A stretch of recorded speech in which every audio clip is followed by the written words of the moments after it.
Boa noite, senhoras e senhores, aqueles que estão aí preparados os corações para o nosso primeiro programa, nosso primeiro podcast, o Cabanoscast, que nasceu há muito tempo atrás no nosso coração, meio do Guilherme, e hoje se tornando realidade.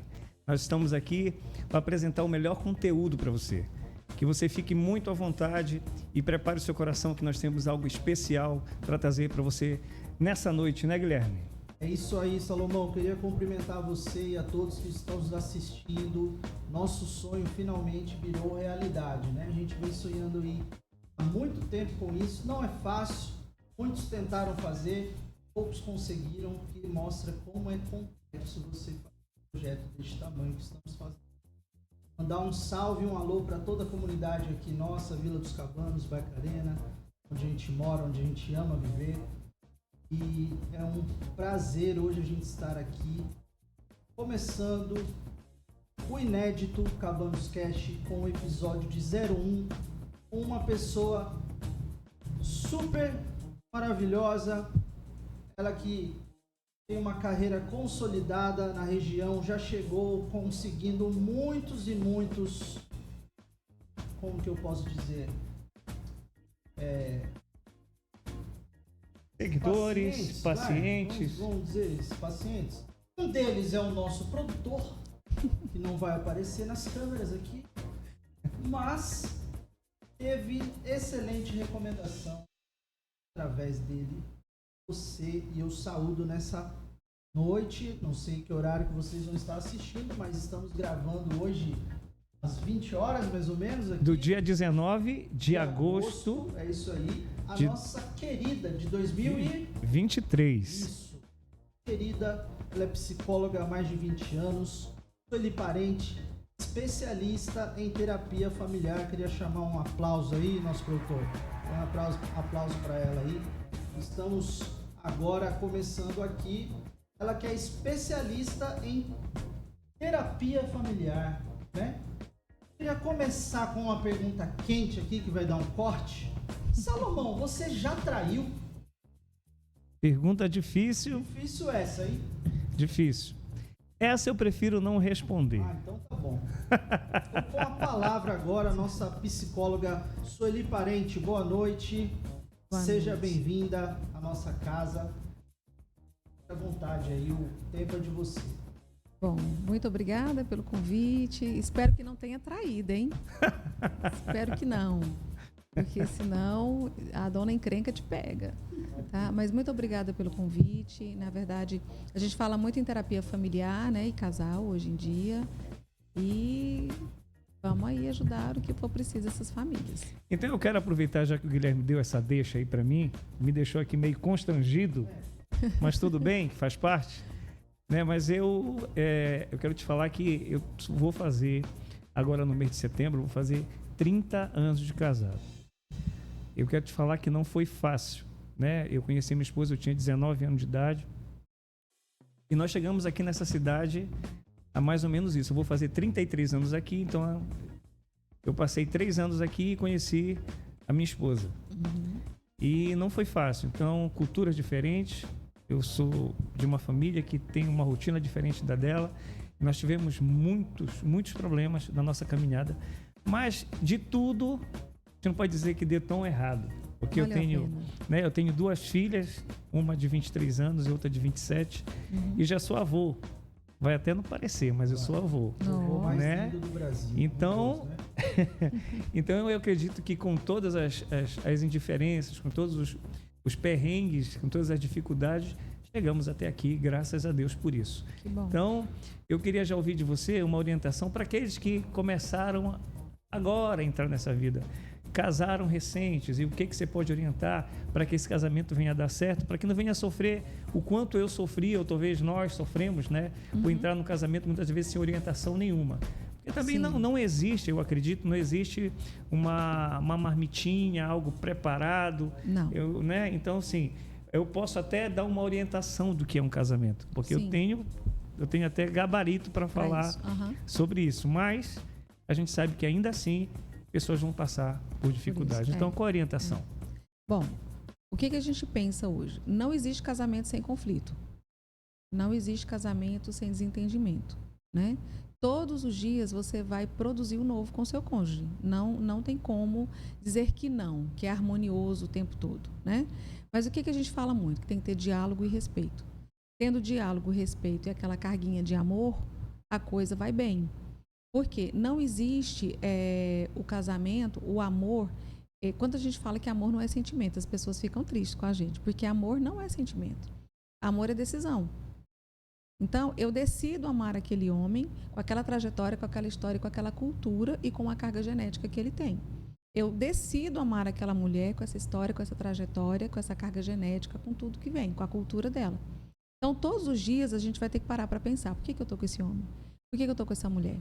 O que me levou a gostar dele? O que me levou a gostar dela? Então, diante disso, vai ser essa luta todos os dias, de você entender, né? E uma coisa que eu falo muito que os casais perderam para dar certo, gentileza. A tal da gentileza é uma coisa que os casais perderam. Então, a gente tem muito casal hoje separando por muito pouco. Por quê? As pessoas me perguntam assim, Sueli, você é uma psicóloga, terapeuta familiar e casal que faz separações? Em toda a minha história, eu fiz uma única separação. E, infelizmente, aqui na Vila dos Cabanos. Eu nunca tinha atendido nenhum casal que tivesse chegado a separar, né? E eu falo muito assim, casamento, quando vai para terapia, é restauração. É ressignificar tudo que se perdeu. Entende? Então, assim, o que fica para esse casal é o diálogo mesmo. Diálogo, respeito e amor. Com essas 3 coisinhas, a gente vai para sempre. Entendi. Você falando aí de cultura, existem países e o casamento ele é arranjado e muitas das vezes é criticado esse tipo de casamento. Mas a informação que eu tenho é que a maioria desses casamentos que são arranjados são os casamentos que dão mais certos. Porque eles entram nesse casamento, o noivo e a noiva entram para fazer o outro feliz e não ser feliz. E é quando dá certo. Aqui a gente tem muito essa cultura que eu caso para ser feliz. Né? Mas na verdade não é bem assim. Não. O que a gente percebe assim? O que eu já atendi bastante? Muitas mulheres que às vezes têm um pai muito tirano ou tem irmãos que são muito ruins, ela quer sair daquele lar. Então ela acaba fazendo escolha muito ruim de vida e uma escolha muito ruim do rapaz que está do lado. Então às vezes ela escolhe aquilo só para sair de onde ela estava.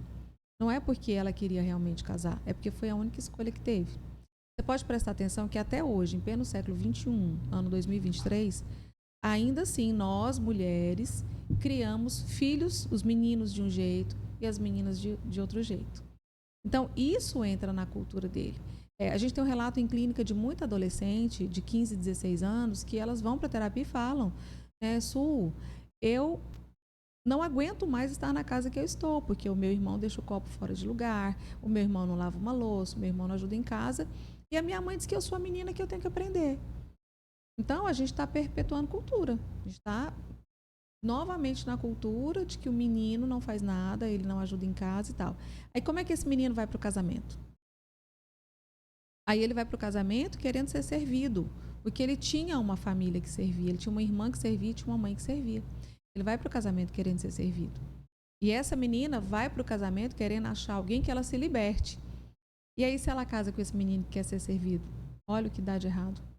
Entende? Então, quando a gente fala que do mesmo jeito que uma empresa, ela escolhe um processo seletivo, um bom funcionário para aquele cargo, com habilidades, competências para aquele cargo, nós também temos que escolher uma pessoa para estar no nosso lado do mesmo jeito, com as mesmas habilidades e competências que eu quero.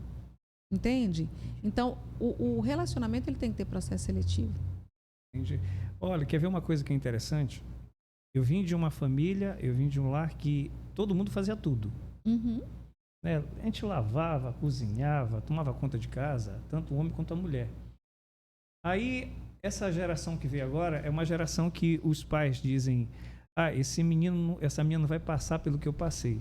Paparica demais. Isso. Né? Dá tudo que a criança quer. Tem e aí depois lá É. no final da história, você cria 2 pessoas que não sabem fazer absolutamente nada. Isso é muito importante. O que eu falo muito assim, as pessoas às vezes me perguntam assim, que eu e meu esposo, quem nos conhece, fala que nós somos muito diferentes, né? Mas o que acontece? Uma coisa que me ganhou no meu esposo, que isso faz parte do processo seletivo, é quando você olha para a pessoa e fala assim, o que eu vou escolher nesse homem?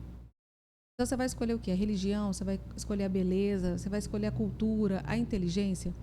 Eu lembro que o que eu amei no meu esposo, quando eu comecei a olhar para ele, foi o filho que ele era. Então, a forma que ele falava de proteger os irmãos, aí ele é o 10º filho de 11, a forma que ele tratava a mãe, a forma que ele cuidava até financeiramente. Então, eu falei assim, gente, peraí, deixa eu dar uma olhada. E aí, quando ele entrou na minha vida, que ficou realmente claro o tipo de homem que ele era, eu falei, opa. Eu falava assim, muito com Jesus, eu falava assim, Senhor, eu detesto supermercado. Eu detesto ter que ensinar os meninos a estudar, né? Será que o senhor vai me dar um marido que vem junto, assim, o pacote? E aí as pessoas riam muito, porque eu era muito delicada e ele muito ogrinho. Eu até falo, né? Meu ogrinho, meu xirequezinho. Então, isso se uniu. A delicadeza com o jeito. Por quê? Às vezes tem que entender. Eu quero um homem que chegue no meu cristianismo, eu quero um homem no meu catolicismo, eu quero um homem nos meus valores, nos meus sonhos. Isso tudo a gente tem que pensar para escolher a pessoa. Não é simplesmente essa onda do escolher, é bonitinho, é legal e tal, vou lá. Não, existem valores além da beleza, né? E aí eu lembro que quando as crianças foram chegando, né, que foi o momento de ir para o supermercado. Ninguém me vê no supermercado. Ele vai feliz. Ele vai feliz. Segundo ponto, eu não ensino os meus filhos na escola. Quem ensina é o pai. Entendeu? Eu faço o básico. E ele é que senta. E eu ficava olhando, e teve uma vez que ele pegou uma mexerica e ele separou os gominhos dela. E ele foi ensinar as crianças a matemática com aqueles gominhos. Eu ficava olhando, gente do céu. Né? Jesus, obrigada. Então, a gente tem que saber escolher. Mas todos os dias, meu ogrinho não é um santo. Eu não sou uma santa, mesmo sendo delicadinha. Entendeu? Então, todos os dias, a gente tem que ser extraordinário. Tem até um termo que as pessoas brigam muito com os terapeutas hoje, a gente falar, vem viver o casamento extraordinário. Você já ouviu isso? Você pode ter o casamento extraordinário. Quando eu te pergunto a palavra extraordinário, você acha que é o quê? É algo extraordinário, surreal. É algo surreal. Mas aí corta a palavra. O que significa extra? É aquilo que está além. Né? O extra é o a mais, uma hora extra. Você trabalhou a mais, você vai ganhar o extra. Então, no casamento, o que é o extra? É um extra de paciência, é um extra de resiliência, é um extra de amor, é um extra de parceria. Porque vai além do que é ordinário. O que é ordinário? Aquilo que está em ordem. Entendeu? Então, por isso que a gente fala, o casamento ele pode ser extraordinário todos os dias, depende de você. Depende do que você vai depositar nele todos os dias. Depende do seu olhar para sua companheira e você falar assim, por que eu escolhi essa mulher? Porque lá na velhice, seus filhos vão voar, seus filhos vão sair do ninho. Você vai ter feito a sua missão, criado, educado, formado, e eles vão ter o ninho deles, e você vai estar com o ninho vazio. E seu ninho volta para onde? Para sua águia. Entende? Então, assim, é por isso que os animais, eles andam em pares. Então, você volta lá para aquela mulher ou para aquele homem que você olhou para ele. Escolhi esse homem por quê? Escolhi essa mulher por quê? Entende? Então, os casamentos hoje, eles estão perdendo essa essência. Então, pelo que eu estou entendendo também, é que quando você for arrumar um parceiro ou uma parceira para viver o resto da vida junto, avalia a família. Tem. Né? Vê, eu acho interessante que eu já vi isso, olha como é que essa pessoa trata o pai e a mãe. Exatamente. Se a pessoa destrata o pai e a mãe, quanto mais você que não é da família. Isso é muito sério. Isso é muito sério, porque os irmãos vieram antes da esposa. Os irmãos vieram antes do esposo. Os pais vieram antes dela. Então, ela agrega, ela não tira. Entende? Por que tem aquela brincadeira muito de nora e sogra? E tem a brincadeira de falar assim que duas mulheres não governam o mesmo castelo. Mas não tem nada a ver. A mãe governa o castelo dela e a filha, né, ou a esposa vai governar o dela. Mas o que a gente percebe? A gente percebe o movimento do homem assim. Lá na casa da mãe, ele era servido, querido, ele recebia tudo pronto. Às vezes a roupa lavada, arrumadinha, tudo pronto. Só que ele tem que entender que ali ele era filho. Numa condição de filho. Quando ele casa e vem para o lar dele, ele toma o papel que ele tinha do pai dele. Entendeu? Então, ali ele era filho, aqui ele vai ser pai. Aqui ele vai ser homem. Ali ele não é mais filho, ali ele é o cabeça do lugar. E aí ele tem que agir como tal. Só que ele tem uma tendência de agir ainda como filho, principalmente nos primeiros anos de casamento. E a menina vem para o casamento com o ideal de mãe. Como é que ela percebia a mãe dela? Se era uma mãe que fazia muita comida gostosa, uma mãe que cuidava muito da casa, ela quer mostrar serviço para o marido. Ela quer mostrar a importância naquele 1 ano. Lembra que no primeiro ano o casal engorda bastante? Leve, né? Por causa desse momento. E vem para o novo, então agora é minha casinha, eu vou fazer comida para esse homem, eu vou cuidar desse homem. Só que nessa construção desse primeiro 1 ano, esse casal precisa entender que é uma construção em conjunto. Não é ele ali trabalhando fora e sendo servido quando volta para casa. É uma parceria. Essa parceria vai longe. Isso. Só um pouquinho, só 30 anos. Né? Só 30 anos. A minha já estão indo para 22. Levando aí tudo que a gente já vem conversando, entrando mais aí no assunto interno aqui das nossas comunidades locais, né? Falado pra gente ontem aí na prévia que a gente conversou ontem, contando a pauta aqui do programa, sobre mulheres cansadas, né? Donas de casa, oprimidas dentro do lar. Tem refletido isso hoje em dia nessa sociedade atual, que as mulheres estão vivendo nessa questão. Eu tenho atendido muitas mulheres com 15, 18 anos de casadas. E elas me relatam muito cansaço, são donas de casa. Então, são donas de casa com filhos adolescentes ou filhos pequenos. Então, o relato delas é um cansaço extremo da vida estar naquela mesmice. Naquela coisa de, eu levo para a escola, eu volto para casa, eu levo para o inglês, eu levo para o balé, eu cuido da casa e tal, e é isso. E o meu marido às vezes me procura, eu não estou afim de namorar, não estou afim de fazer nada e tal. E a gente tem que resgatar essa mulher para o autoconhecimento dela. O que ela deixou para trás? Quais são os sonhos que ela deixou de realizar para estar casada ou para ser mãe? Que sonhos que a gente pode hoje, no atual papel dela, resgatar? Às vezes tem mulheres que querem e tem mulheres que não querem. E eu sempre falo com elas assim, você tem que mudar o seu contexto de pensamento. Por quê? Eu só sou, quando eu te pergunto, e o seu trabalho? Eu sou dona de casa.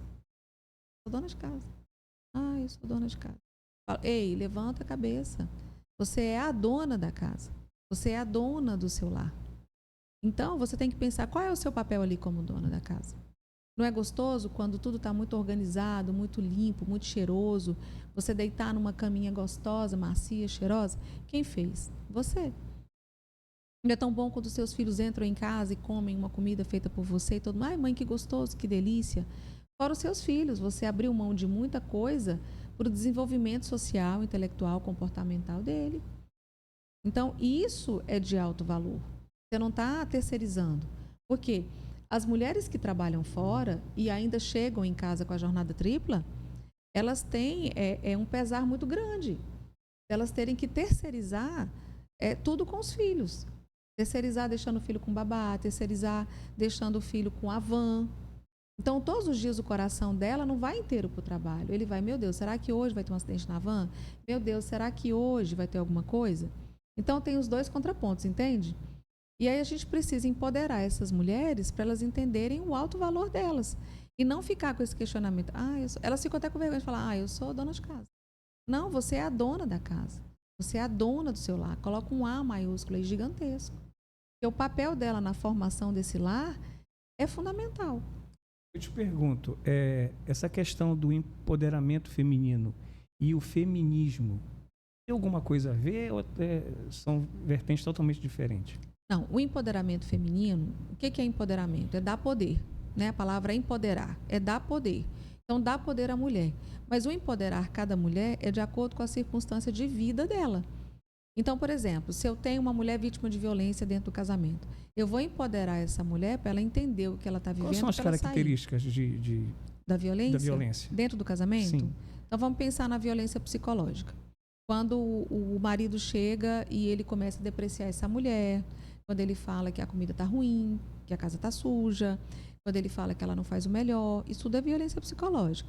Quando ele fala que ela não precisa trabalhar, que talvez ela não vai dar conta de trabalhar, que o que ela sabe fazer mesmo é cuidar da casa, cuidar dos filhos, isso é violência psicológica. Entendeu? A violência verbal é quando na briga há o vocabulário chulo.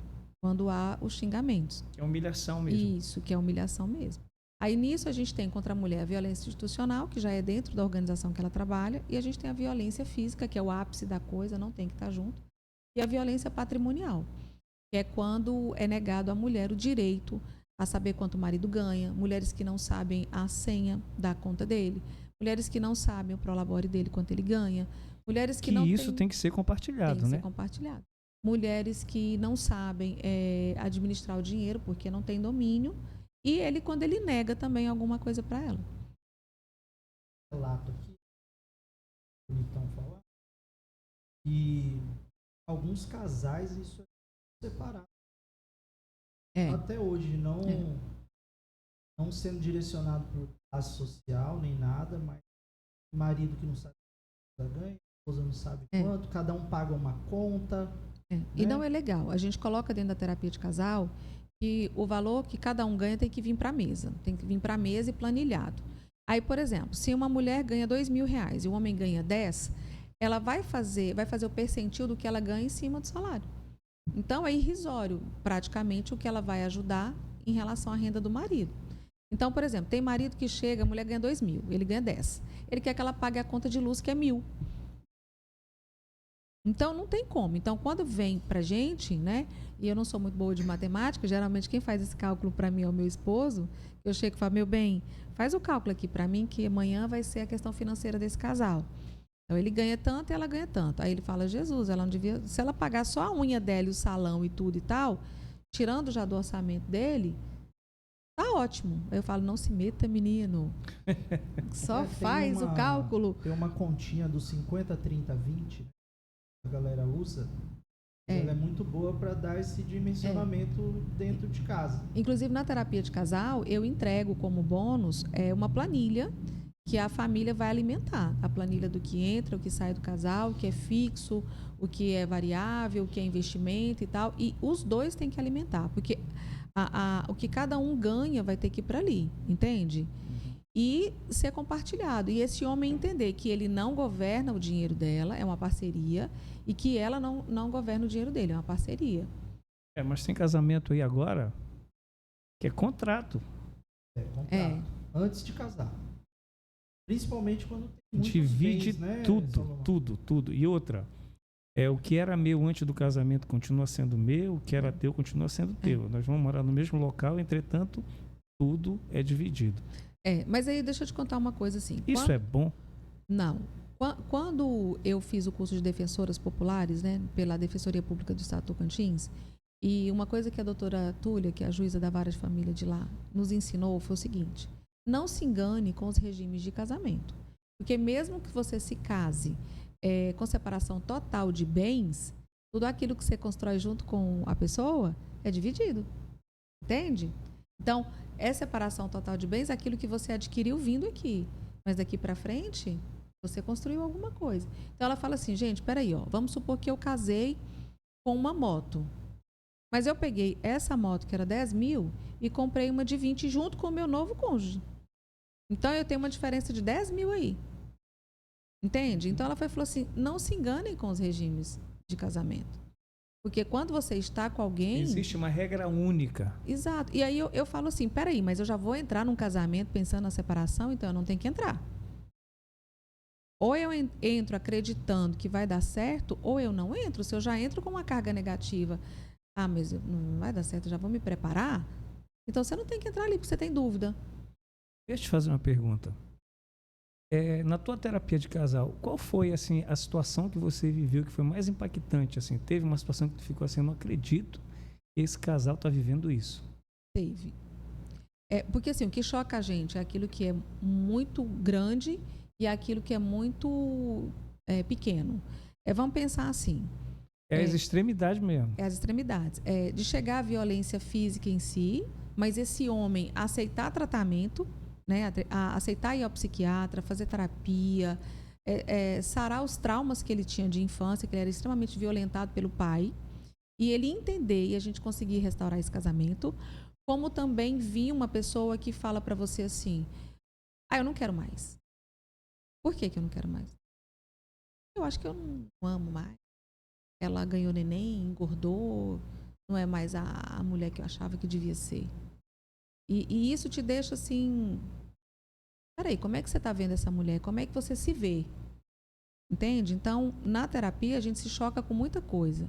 E eu sempre falo assim, se você escolheu casar, ninguém te obrigou, ninguém colocou uma arma na sua cabeça. Porque se vem para a terapia familiar, a gente descobre que foi por livre e espontânea vontade. Então, eu falo assim, você tem que respeitar.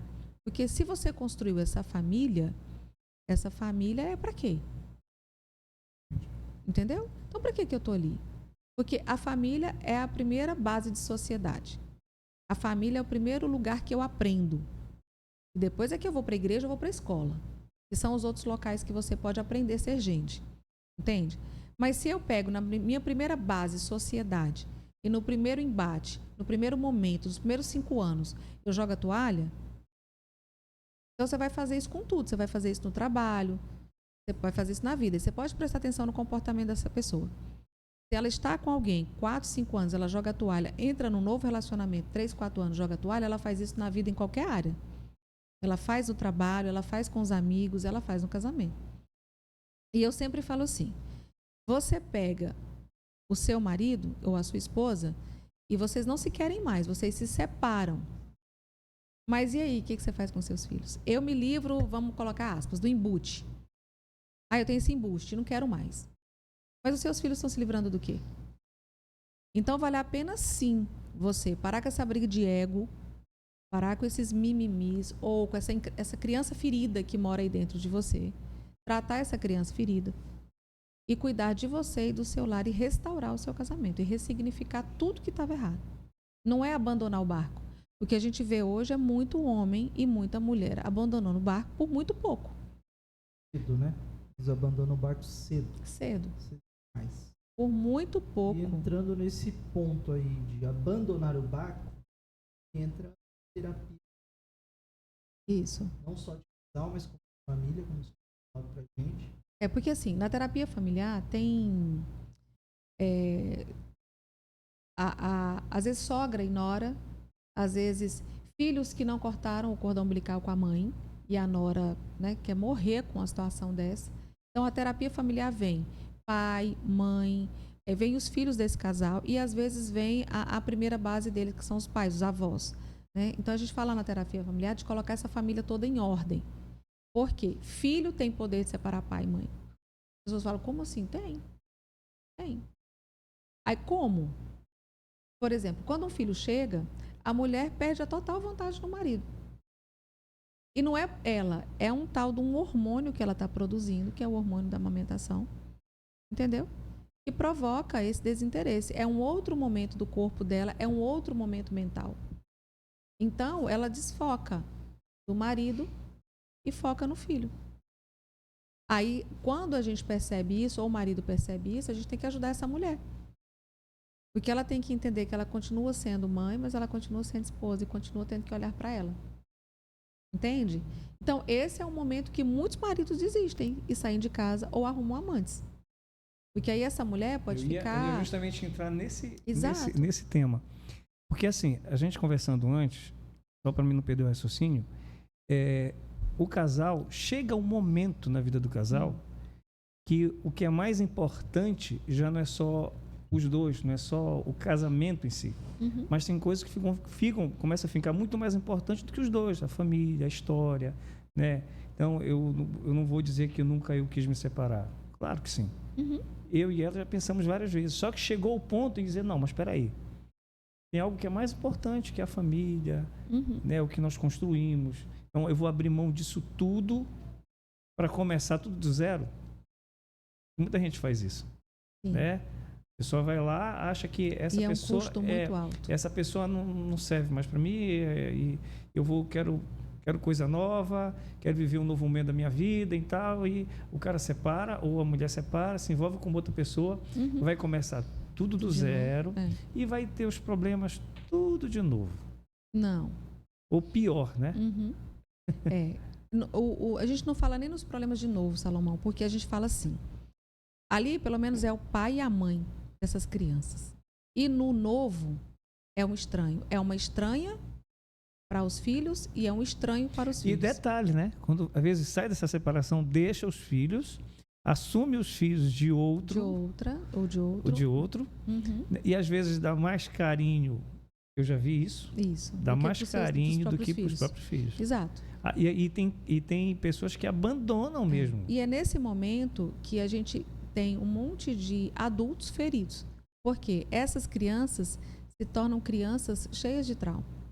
Porque o cara lá de cima, Deus é tão perfeito, a natureza é perfeita, a ciência é perfeita, que fez o homem e a mulher. Então, esse termo pai não existe. Né? Papel de mãe é papel de mãe, papel de pai é papel de pai.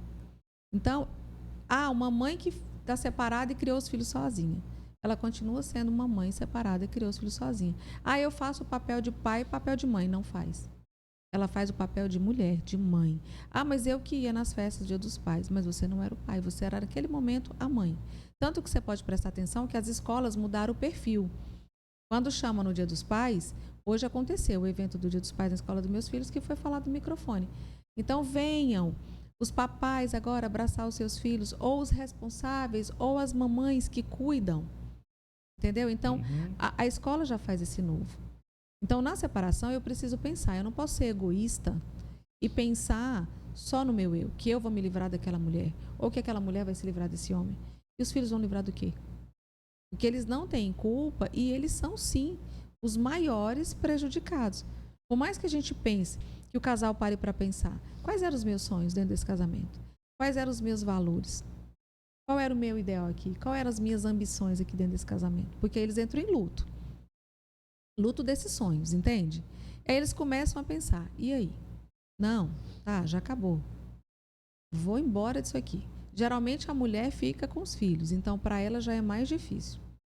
Esse homem às vezes tende a punir essa mulher financeiramente, porque acha que está judiando dela, mas ele está judiando dos filhos. Eu lembrei agora daquele camarada lá que, por a mulher não querer continuar o casamento, ele vai lá e mata as filhas. Pois é. Que loucura. Então, mas é isso que acontece, olha, 90% dos pais que são ex-maridos viram ex-pais. E aí a gente tem em consultório um monte de criança ferida, mas assim, é um adulto com uma criança muito ferida interna. Um adulto... Janela aberta, né? Como diz na psicologia. Exato, com uma janela aberta, entendeu? E aí ele não é bom em nada. Uma só não, né? Várias janelas. E ele não é bom em nada, nada. Porque aí ele não se torna um homem de sucesso, ele não tem valores familiares adequados, ele é uma pessoa fragilizada o tempo todo.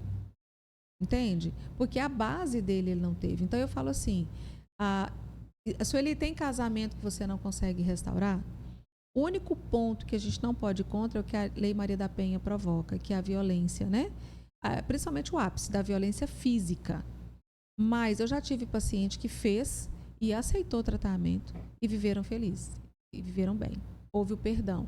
Já tive casais que o marido viveu com outra pessoa, saiu de casa, separou, ficou 2 anos fora e de repente viu que não era aquilo e voltou para casa. Queria mudar um pouquinho o tema. Queria falar um pouco sobre a doença do século. Depressão. É um combo agora. A doença do século é a ansiedade, né? E a depressão. Que a gente fala de... São 2 CIDs, né? Do Código Internacional de Doenças.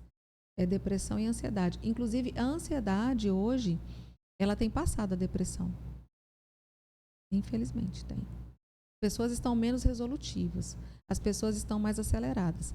Mas o que a gente tem que aprender? Não sei se você já ouviu assim. Como é que eu sei que uma pessoa é depressiva ou ansiosa? A depressão é tudo aquilo que está relacionado ao passado. Então, a pessoa vive do passado, do que ela foi, do que ela sofreu, do que ela passou. E o ansioso, ele vive do futuro. Será que eu vou conseguir um trabalho? Será que eu vou ter dinheiro? Será que amanhã eu vou estar em tal local? Entende? Então, a pessoa que tem as 2 doenças, depressão e ansiedade, ela não consegue viver o momento presente. Ou ela foca no passado, ou ela vai para o futuro. Mas ela não consegue estar no momento presente. E a depressão... A pessoa fica presa no passado, não vive o presente, não consegue projetar o futuro. Isso. como a gente conversou ontem, o remédio, a medicação que muitas pessoas usam, né, para tentar acabar ou até tirar a própria vida, Sim. tem muitos casos, não é uma solução. Não. O que acontece? A psiquiatria, ela entra com a medicação, com a escuta, né? A escuta clínica, faz o diagnóstico, faz o medicamento e encaminha para nós, psicólogos, fazermos o tratamento, entende?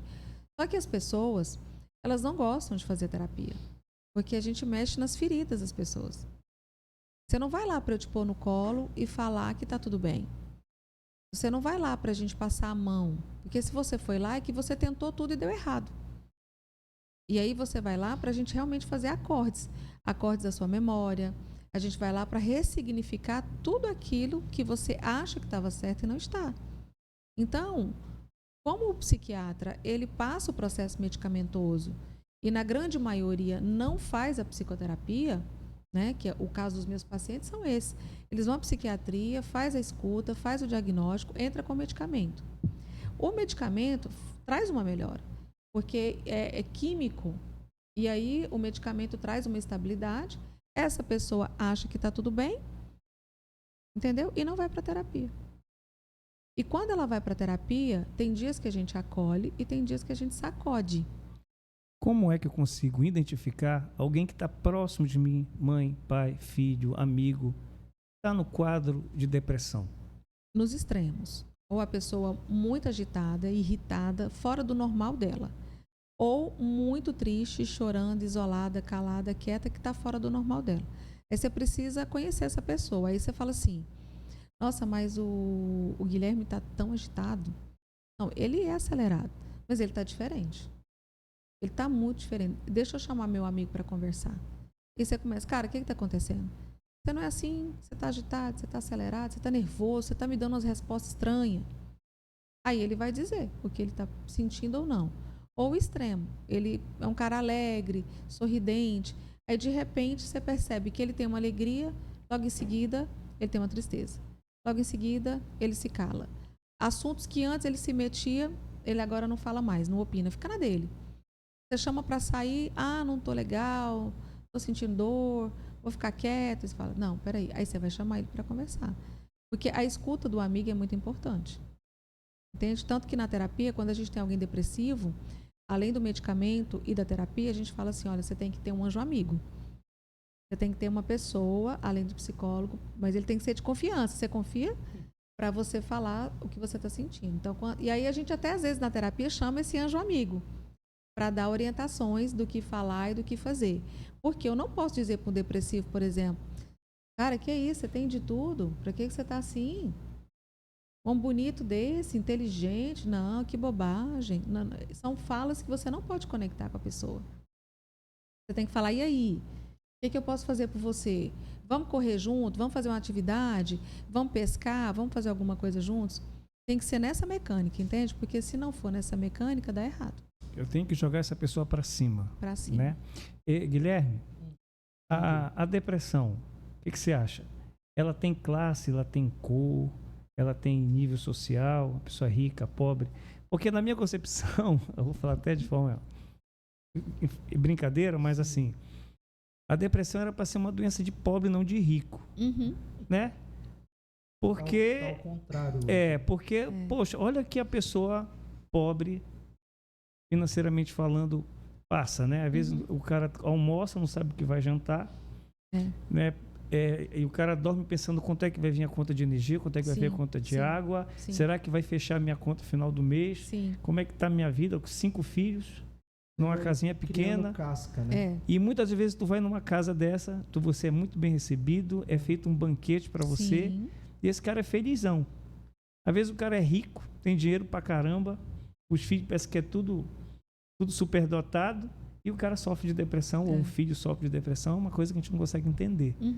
Mas é porque, assim, enquanto terapeuta, a gente fala que cada um sofre na sua proporção. O pobre, ele vai sofrer na proporção dele, o rico na dele e o milionário na dele. Entende? Então, para a psicologia, a gente não faz essa distinção por causa disso. Porque cada um vai sofrer na sua classe. Entende? E aí os valores são diferentes. O valores para quem tem muito dinheiro e entra em crise é um, o valor para o pobre que entra em crise é outro. Mas a gente valida todos esses sentimentos. Por mais que o pensamento comum é esse.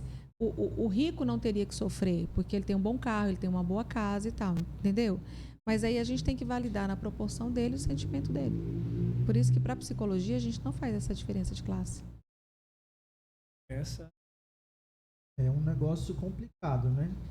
Porque cada um vai identificando conforme O seu estilo de vida. individualismo e tal, mas a gente vê hoje, é perceptível que as pessoas de classes mais elevadas, elas não conseguem vínculos reais, idade verdadeira, amizade, geralmente são pessoas isoladas. Exato. Assim, das pessoas de classe alta que eu já atendi, elas colocam muito que elas têm medo da aproximação das pessoas, porque de alguma forma elas já foram lesadas por pessoas. Da aproximação e logo em seguida vêm pedir dinheiro, pedir trabalho e tal. Então aí eles se fecham, né? Eles se fecham bastante. E isso acontece muito. Uma vez eu tive um paciente, dono de uma empresa muito gigante, né, no estado de Minas, e ele se afastou até da igreja, porque ele falava assim comigo: Sueli, não existe uma campanha para mim. Existe passar e falar assim: pô, cara, a gente está aumentando a igreja, assume o telhado, eu dízimo dá. Aí ele fala assim: mas às vezes eu não queria fazer aquilo, às vezes eu queria, no final do ano, pegar uma campanha e dar roupa e comida para a criançada de tal bairro aqui em Minas. E por que você não faz? Aí ele: porque fica essa coisa, né? Se eu não fizer, eu sou ruim. Eu falei: não, seu contrato é com Deus, não é com o pastor ou com a igreja. E aí foi uma luta contra ele próprio, para ele entender que ele podia fazer o que ele quisesse. Ele não tinha que se sentir cobrado, né? E, por fim, ele acabou passando a fazer isso. Mudar o conceito dele do que ser obrigado a reformar uma igreja que o coração dele não mandou reformar. Mas porque ele tinha um capital para isso, um dinheiro para isso. E aí ele migrou mesmo para as ações sociais. Mas demorou muito tempo para essa ficha dele cair. Demorou muito tempo. Essa é uma seara que eu gosto muito, mas eu não vou entrar nela. Fique quieto. Eu queria nem falar... política, nem religião. Eu queria, na verdade, tocar num assunto que eu acho que é de suma importância. Acho que você vai ter como me dar até uma explicação com relação a isso. O que acontece com uma criança de 12 anos que é abusada pelo pai desde os 6 anos de idade e engravida desse pai? Como fica o trauma, a cabeça dessa criança? Bom, primeiro... Como é que trata isso? Primeiro é grave, mas a gente tem que avaliar o contexto, né? O contexto de toda a história, não deixa de ser crime. Mas a gente tem que entender. Que, inclusive, acho que mês passado, no início desse mês, estavam tentando passar na Câmara uma lei que descriminalizasse a pedofilia. Deus é mais. Né? Então, eles estão aí numa luta para fazer isso. Querendo dizer que a pedofilia não é um crime e que é uma questão de saúde. E a gente pensa assim, Salomão. Imagina uma menina de 6 anos, onde o corpo não está formado, né? E ser violada dessa maneira. Então, não há como essa criança crescer saudável. Ela vai crescer instável, ela vai crescer traumatizada, ela vai crescer sem relações saudáveis, ela vai crescer sem confiar nas pessoas. E se isso ficou até os 12 anos, ou descobrirem e tal, imagina como é que ela vai para a vida. É uma pessoa que não vai livre para a vida e ela vai entrar em terapia por muitos e muitos e muitos anos. Por quê? A gente tem que entender como foi, como aconteceu, como é que ela vai conseguir se expor para nos contar, para a gente entender todas as janelas que foram abertas da emoção dela e como é que ela vai ser na adolescência. O primeiro menino que der uma cantada nela, como é que ela vai reagir? Se casar, como é que ela vai reagir? Ou se não casar, como é que ela vai para o mundo, entende? Porque assim, ela vai ter desconfiança do mundo. Ela vai ter desconfiança das pessoas. Ela vai não ter um vínculo adequado com a própria família dela. Mãe, irmãos. Porque alguém estava ali. Como que uma coisa por 6 anos continua? Alguém viu. Será se ele conseguiu fazer isso 6 anos sem ninguém perceber e ninguém a protegeu? Então, ela vai para a sociedade ou ela vai para o mundo quebrada. Você viveu isso no seu consultório alguma vez? Algo parecido? Eu já atendi, quando a gente morou lá em Tocantins, né, atendendo o SUS, a gente foi treinado para fazer o acolhimento das crianças, né? A gente até fala muito do Maio Amarelo, né, que é o mês alusivo à violência infantil e sexual. Eu atendi muitas crianças, chegando aqui na vila também, né? Eu cheguei a atender pelo pai, pelo avô, e é uma coisa tão... É até uma área que eu nem quero trabalhar mais, porque a gente sofre muito, porque as crianças deveriam ser protegidas. E a gente vê, assim, o que passa pela cabeça desse pai que deveria proteger? Desse avô, do primo, do tio, porque a violência contra a criança, ela vem de perto, ela não vem de longe. Ela vem de quem a criança confia, entendeu? Ela vem na entrega da bala, ela vem na troca de um presente, ela vem na brincadeira. A gente tem relatos de criança da brincadeira do passo o anel. Não sei se vocês lembram da brincadeira de passar o anel. Eu tinha um amigo que brincava muito disso. Então, na brincadeira do passo o anel, ele passa a mão, tá? Porque assim, você tem que lembrar que a pessoa tem que conquistar a criança. Entende? A pessoa tem que conquistar a criança. E nessa conquista que a coisa acontece.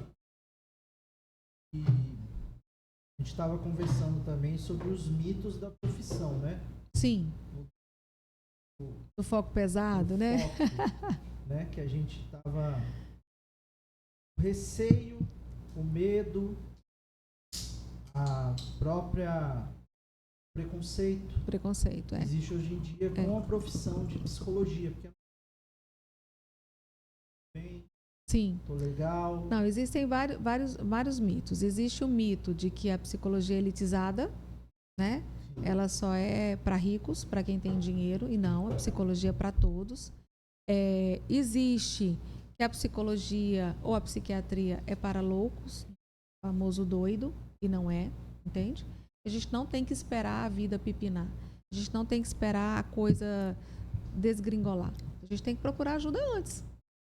Entende? Então, as pessoas viam muito a psicologia, primeiro, como algo muito caro, algo de, eu faço terapia, então eu estou numa classe social alta, e não é. Entendeu? A psicologia ela é justamente para acolher pessoas e tirar ela de onde ela está, naquele sofrimento.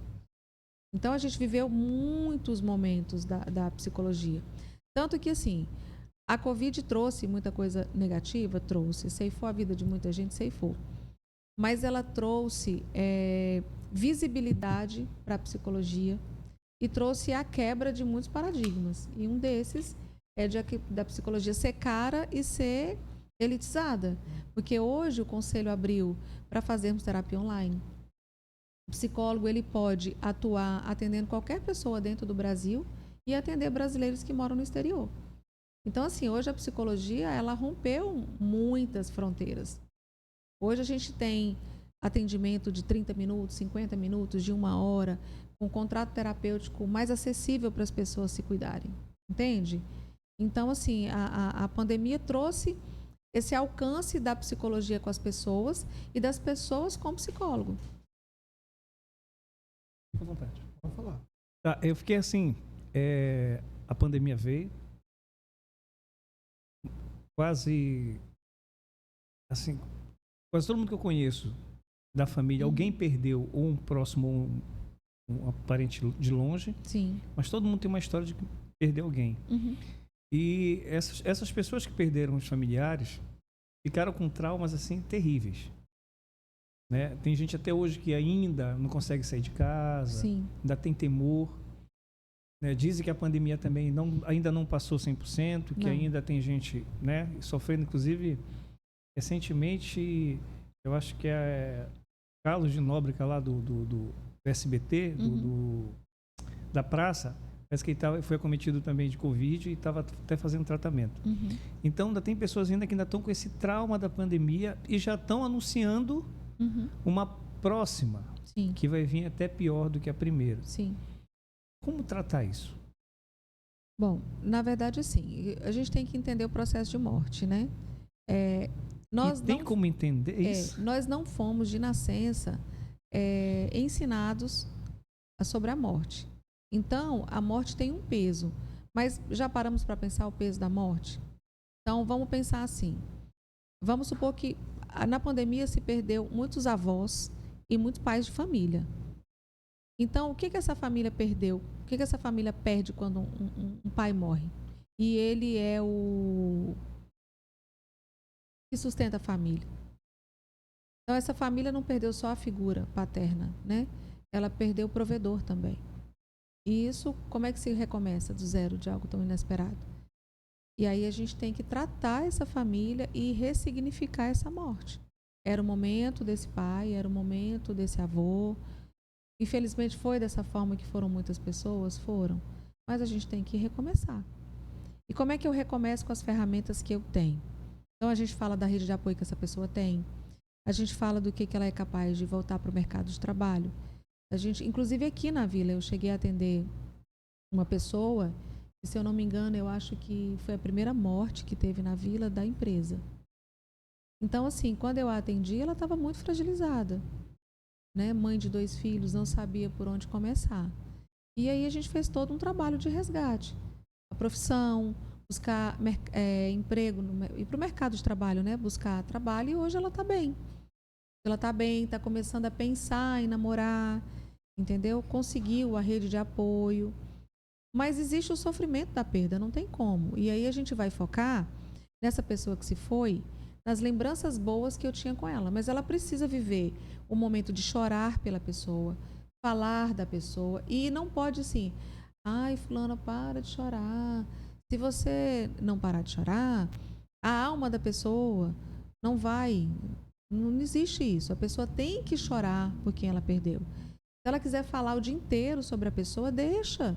Escuta, faz um preparo emocional lá, escuta a pessoa. Se ela quiser falar de novo amanhã, escuta de novo, porque é a dor dela.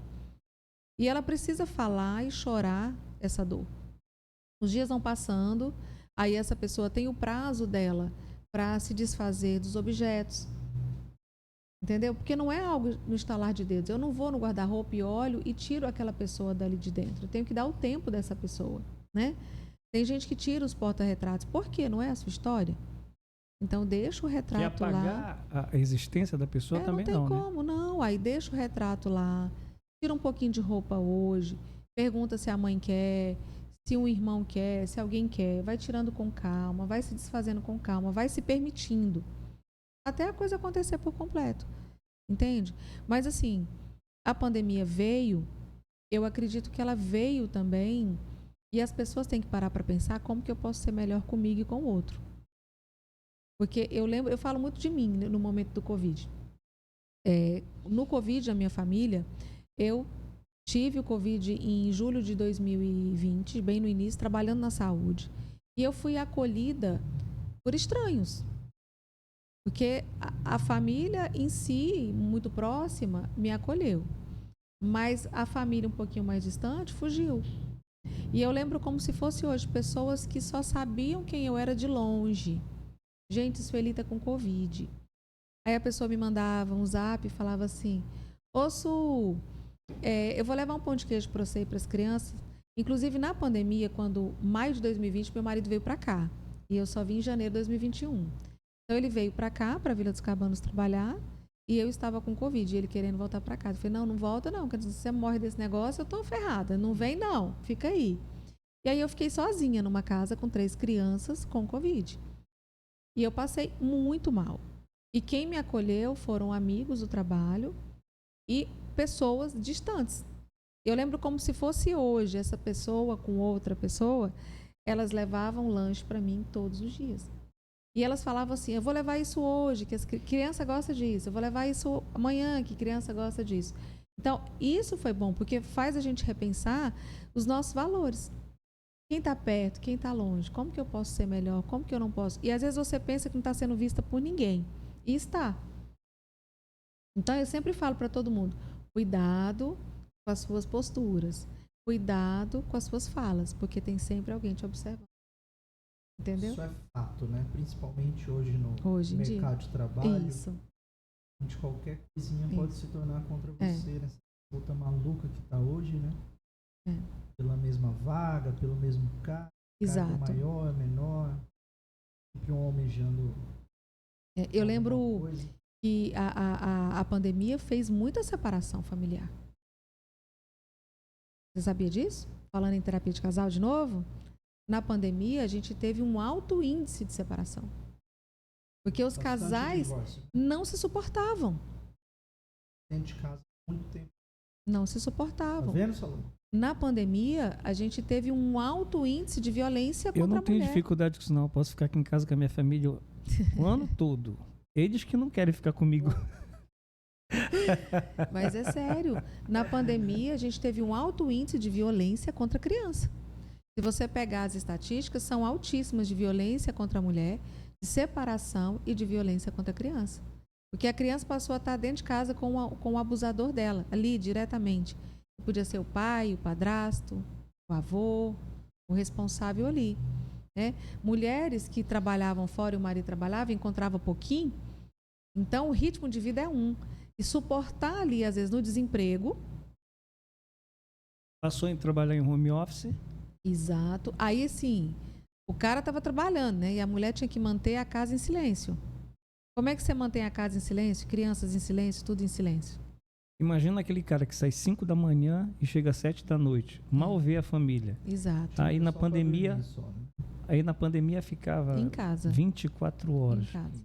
E essa mulher também que está desacostumada dele, também xingou, gritou, apurrinhou, cobrou, né? E as famílias que ficaram em desemprego, que tiveram que se reinventar. Então, a pandemia, se a gente pensar assim de forma inteira, de forma madura, ela veio para nos fazer melhor. E eu espero que muita gente tenha repensado dessa maneira para nos fazer melhor. É o legado, não legado, né? Falando no sentido literal, Sim. Mas alguma coisa boa esses momentos deveriam trazer, né? Na Sim. desgraça que a gente cresce também, né? Entendo ou não. Sim. Recentemente, a gente voltando agora para a depressão, Sim. recentemente um amigo nosso, no quadro agudo de depressão, suicidou-se. O filho dele encontrou ele ainda pendurado na corda. Nossa. Foi uma situação assim terrível. Uhum. E ninguém percebeu a situação dele. Quer dizer, se percebeu, não comentou. Uhum. E aí, a pergunta que fica às vezes a pessoa que toma uma ação como essa, porque está devendo, porque está com várias situações financeiras, Sim. etc e tal, às vezes a pessoa não percebe que ela fazendo isso, ela não vai ajudar em nada, vai continuar um prejuízo agora não só para a família, para ela e para a família. Né? Uhum.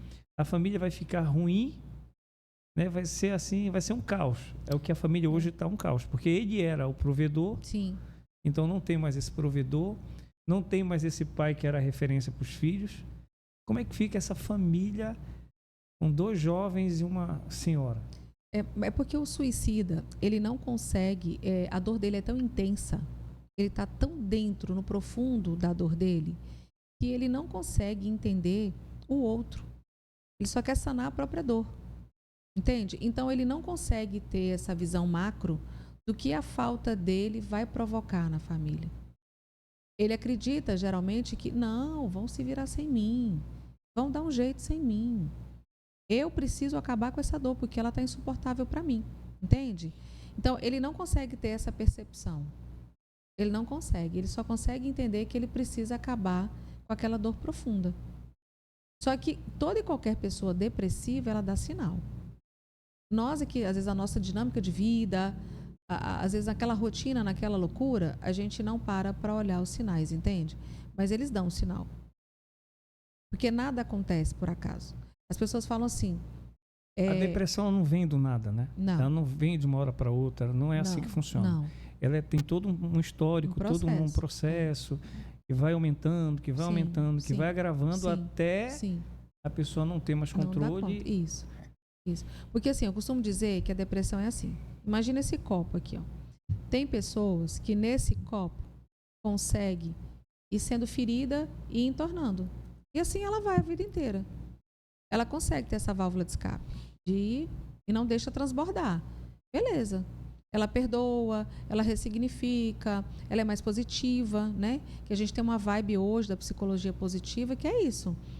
E aí, tem pessoas que não conseguem, tem pessoas que isso aqui transbordou, acabou. Eu confesso que eu tenho uma dificuldade muito grande de entender a depressão. Assim, uma dificuldade muito grande. Eu não consigo... Eu gosto tanto, sempre falo isso para um camarada que me conhece de perto, que eu falo isso para ele muito. Eu digo, cara, quem gosta de viver, eu amo viver, eu amo a vida, eu amo estar fazendo as coisas, me alegrando, amo estar com a minha família, então eu não consigo me ver numa situação como essa. E eu já tive crise financeira pesada. Sim. Né? Mas eu passei.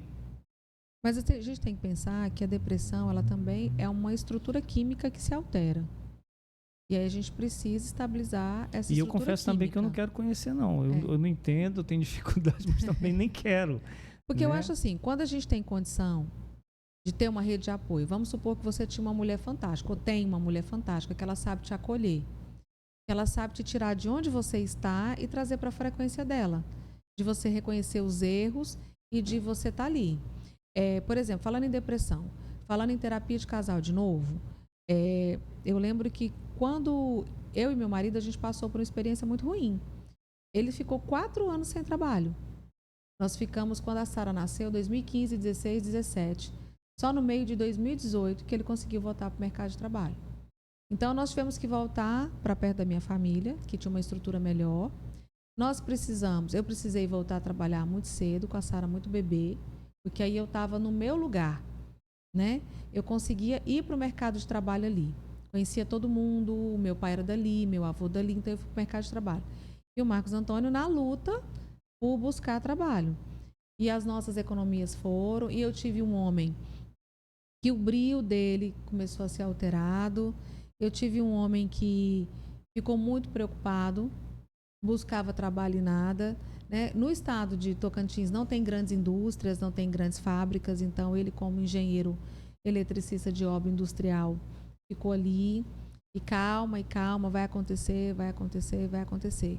Mas para o casamento, teve muitos momentos difíceis, mas também teve muito momento de fortalecimento do relacionamento. Que é onde eu falo, você está preparado? Porque sabe aquela promessa que você faz? Na saúde e na doença, na alegria e na tristeza, tinha que ter também, né? Na riqueza, na pobreza e no desemprego. Entendeu? Por quê? A gente tem que entender o que a gente está prometendo. E naquele momento, a gente precisou ser gente e se amar mais. Porque ele precisou entender que por muitos momentos ele precisou de viver com o meu trabalho, entendeu? E ele ser resiliente, porque aí ele passou a fazer o trabalho doméstico também. Porque a gente precisou diminuir todos os gastos. E calma, nós brigamos. Eu lembro de uma frase dele para mim assim, porque eu não sei administrar dinheiro. É ele que sabe. E não tenho vergonha de falar isso, que a gente tem que dar a César o que é de César. E aí eu cheguei com o meu cartão para entregar para ele administrar. E ele virou para mim e falou assim, capaz, não. Seu dinheiro. Eu, como assim seu dinheiro? É nosso dinheiro. Você sabe que eu sou alienada no dinheiro, então eu tenho que dar para você resolver, porque eu não vou conseguir. Ele respirou fundo e falou, então tá, você vai ganhar quanto? Então você paga isso e isso que me alivia. Pronto. Então, a gente saiu dali tão fortalecido, entendeu? Que hoje, que os casais brigam muito pela questão patrimonial, né? Pelo dinheiro. E hoje a gente se resolve muito bem. Então, a gente tem que, para viver o propósito, a gente tem que viver o processo. Então, o processo está aí. Você vai viver como? Da pior forma ou da melhor forma? Olha, eu acredito que tem casais que conseguem superar um monte de situação no casamento. Mas o financeiro é muito difícil. Demais. É muito difícil porque eu sofri muito um tempo atrás com isso e foi muito complicado. Demais. É porque assim, o homem está muito ligado a essa razão e à finança. Isso é muito do sexo masculino. Entende? Por quê? Porque desde sempre foi colocado ao homem o quê? A responsabilidade de não poder chorar, a responsabilidade de não ser fraco e a responsabilidade do prover. Olha, quando eu fui pro meu casamento, cara, eu fui bem na foto. Eu tinha uma mochila com roupa, minha esposa uma mochila com a roupa dela e ela ainda veio com copo. Eu nem copo tinha. Patrimônio pra cacete. Ô, gente, eu lembro que quando eu fui casar, né? Aí eu namorei 6 anos, o Marcos me enrolou 6 anos para casar. E Marcos, hein? Aí ele falava assim: eu não caso com uma mulher que não tem estudo, não. Pode fazer o favor de terminar essa faculdade, aí eu caso. Aí ele, vai que eu invaredo nessa vida, começa a beber, você tem uma profissão, ou vai que eu resolvo viver suas custas. Falei, não, você tá doido. Não, só caso quando você entregar o meu diploma. Entreguei o diploma para ele no final de junho, em julho, pronto. Você falou que a questão era diploma, tá aqui. Se a minha esposa tivesse pedido isso para mim, acho que até a gente não estava casado. Ô, gente, pois é, mas é isso. E assim, o que a gente tem que entender, eu acho que dentro da terapia de casal, assim, que é marcante. Você está disposto a pagar o preço? Porque existe o ônus e o bônus. Porque estar casado é muito complexo. Você acordar todos os dias com aquela pessoa tem o ônus e o bônus. Nada vem fácil. Quando tu conhece a pessoa e tu dorme todo dia longe dela, mas no primeiro dia, Guilherme, você dorme com essa pessoa e vê ela acordando de manhã, Lindo. maravilhoso. Não, ou tu olha, corre. Não. Deixa eu te falar uma coisa. Eu mais gosto do cheirinho da boca. Na terapia de casal, a gente ensina a mulher como é que ela vai se manter dentro de casa. Deixa eu dar uma dica aqui, né? Deixa eu fazer um spoilerzinho. Primeiro que a mulher todo dia tá produzida, né? Todo. Aí depois que você Gente, casa... eu tenho que conversar com essas esposas de vocês. Porque assim, olha, tem um módulozinho dentro da terapia de casal que a gente trabalha essa questão.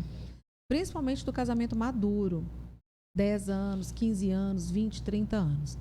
Fala assim, sabe aquela sua roupinha escangalhada? Você toca fogo. Aquela mulher que tem a mania de ficar de pijama dentro de casa, acaba. Aquela mulher que tem mania do camisão dentro de casa, acaba. Aí ela... Vamos voltar a isso ali. Repete, por favor. Mulheres... Atenção, é um corte aí, ó. Mulheres casadas, já de um bastante tempinho aí, 10 anos. Tira aquela camisa de 15, deputado. Isso, de deputado, joga, toca fogo. Aí elas falam, nossa, mas é tão confortável. Eu fico até com pijama, bem confortável. Toca fogo, amada. Você vai ter camisolas bonitas para a noite. E durante o dia, você vai colocar aqueles vestidinhos de malha mais frouxinho que marca o seu corpo. Oi, é isso mesmo. Você vai colocar, você vai pentear seu cabelo. Pode ser um rabo de cavalo. Aí eu falo com ela, sabe esse cabelinho que a gente tem na nuca? Você dá uma penteadinha, vai para a pia para fazer o café e deixa seu marido passar. Você não está com uma roupa colada e nem curta. Você está com uma roupa que faz o traçado do seu corpo. E seu marido vai te olhar. Opa! Agora, você acha que alguém conecta com alguém com uma camiseta de time ou camiseta de vereador? O Flamengo perdeu. A mulher tá lá com aquela camisa do Flamengo? Depende do time. Não. Só se for esse camisão bonito, que ela tá com a calcinha bonita, mas aí os filhos tá no horário da escola. Não pode. Aí o cara tira a roupa, tá com aquela calcinha do Fluminense. Bege. Também não pode. Então, assim, esse tipo de movimento tem que acabar. Entende? Aí elas ficam... Não, isso tem que acabar, amada. Por quê? Existe uma vibe muito bacana aí que elas têm que pensar. Ela não está se arrumando para vocês. Ela está se arrumando para ela. Porque ela vai se olhar no espelho e ela vai achar uma mulher linda aí. Não é para vocês. Então, primeiro pra ela tem que se sentir. É consequência, entendeu? Para nós é bônus. Consequência. É Isso, bônus. é o bônus. Para vocês é consequência. E para ela, quando ela amanhece o dia e ela já faz isso, ela vai se sentir se amando. Aí eu falo muito com elas, e eu quero em cada cômodo da casa um glossinho. Um glossinho, aqueles brilhinhos. Batom de um batonzinho, boca, mas é um brilhoso. glossinho. Batom rápido. É um na cozinha, é um na sala, é um no quarto, é um no banheiro. Aonde ela passar, ela vai passar. O glossinho. Entendeu? Aonde ela estiver, ela vai fazer. Porque ela tem que conectar com ela própria. Eu não vou me conectar com meu marido se eu não me conecto comigo. Então, se eu tô com aquela camisola rasgada, encebada, eu vou me olhar no espelho e falar assim, a mulher até para e fala assim, Jesus, socorro, que é isso? Ah, eu vou lavar a casa, eu vou limpar as coisas, tô nem aí. Amada, pelo amor de Deus, vai lavar a casa bonitinha. E o marido com aquela cuecazinha? Joga fora também.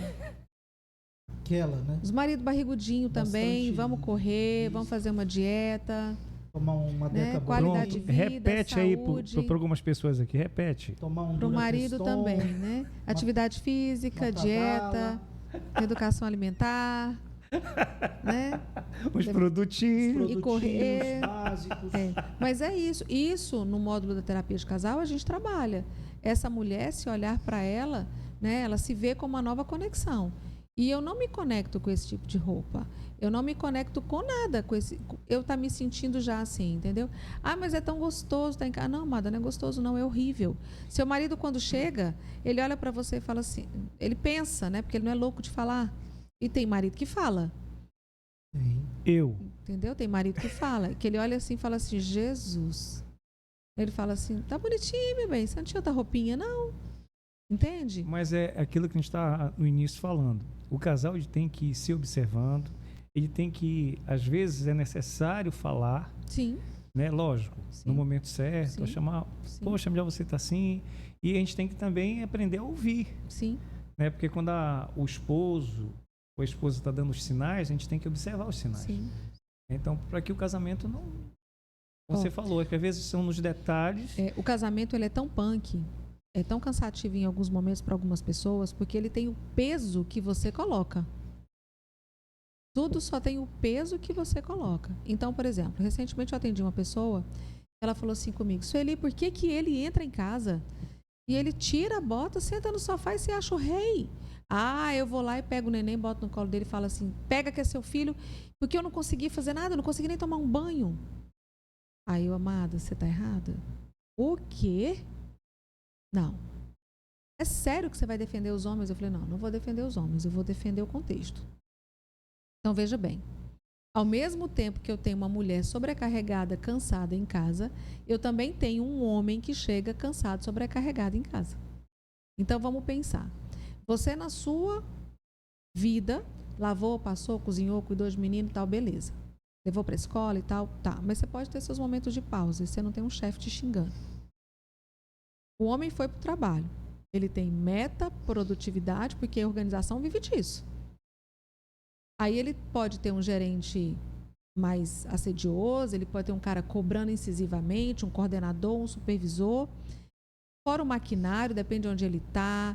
Se ele estiver dirigindo um caminhão, um muque, se ele tiver ali, caminhão de minério, por exemplo, quando a gente trabalhou com a Vale, tinha um caminhãozinho, que eu esqueci o nome, RK, que ele carregava o minério, e o trabalhador, quando descia, ele falava que ficara por horas com a musculatura trêmula.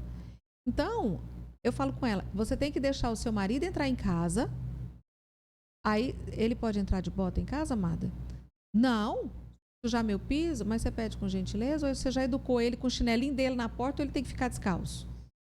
Ai, doutora, tá bom, vou deixar o chinelinho dele lá. Deixa ele tirar a bota, deixa ele entrar em casa, deixa ele tomar uma água, aí dá um tempinho para ele entender, ou ele tomar um banho. Você sabia que às vezes a comida da organização não é tão saborosa? Às vezes ele é um cara que está sobrepeso e ele entra no processo do programa de dieta da empresa, que é uma comida mais saudável, e eles não gostam, que é uma mudança de hábito. Entende? E aí ele chega em casa faminto e ele quer jantar. Espera ele tomar um banho, espera ele comer. É sério, é sério. E aí depois você fala, meu bem, me ajuda com as crianças. Mas você perguntou como foi o dia dele. Você sabe o que é engraçado? Eu estou falando do casal mesmo. Uhum. Aí chega o amigo dele, não tira a bota, não tira a sandália, não tira não sei o quê. E Aí chega a amiga dela. Que isso? Pode entrar, já vai servindo. Então, quer dizer, teve uma época que eu falei para minha esposa, me trata, que nem tu trata o pessoal que trabalha contigo. Sim, sim, Né? sim. Pesado. Porque às vezes a gente trata Sim. as pessoas de fora com muito mais carinho, com muito mais cordialidade, né? E a gente né? cai em um dos pilares da terapia, que é a gentileza. Que os casais perderam a gentileza um com o outro. Entende?